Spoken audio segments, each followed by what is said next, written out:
On this video, I'm going to talk about investing for income and high yield in bonds. Is it a good idea?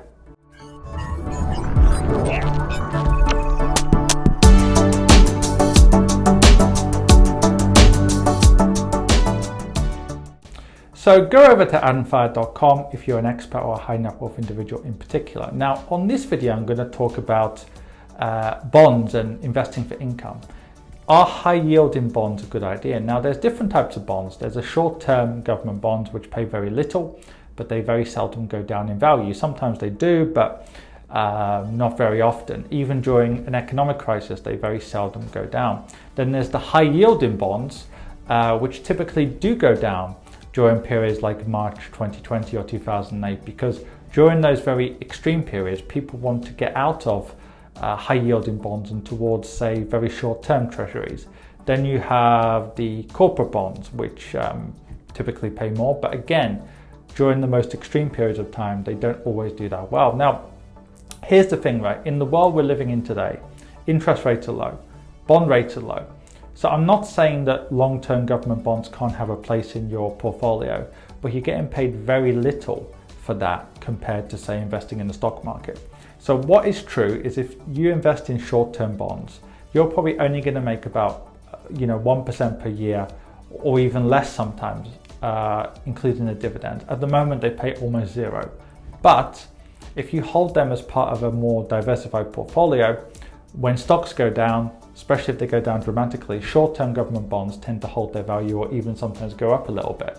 Like in 2008, short-term bonds went up quite a decent amount. That gives you an opportunity to rebalance your portfolio, sell some of the bonds, buy some stocks. That is a big advantage of bonds if you hold them together with stocks.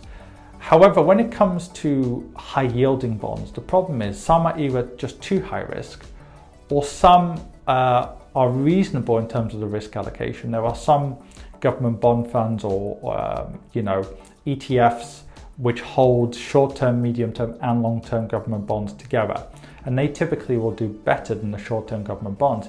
However, you're going to earn much less than the stock market long-term, almost for sure. The risk is not super low because if inflation goes too high, that's going to erode your returns. So in general, if you're investing for income, I think it's far better to have money in stocks and bonds, have a mixed portfolio, draw down your portfolio. Because let's put it in another way. If you're 65 or 70 and you have 100% in government bonds and cash, you might run out of money. In comparison, if you've got 50% in stocks and 50% in bonds, or 60-40 or 70-30, you're probably not going to run out. How can I help you? In two ways. First of all, are you an expat, a high net worth individual, or just somebody who lives in a part of the world where it's difficult to get access to quality investment solutions? In which case, go onto my website on infuriated.com and find out more. If you don't fit into any of those categories, then in which case there's a range of free material on my website, on this YouTube channel, and indeed on my Quora, where I get over 200 or have received over 231 million views in the last few years. And finally, if you want to actually read my thoughts in more detail, go on to Amazon and find my book on there.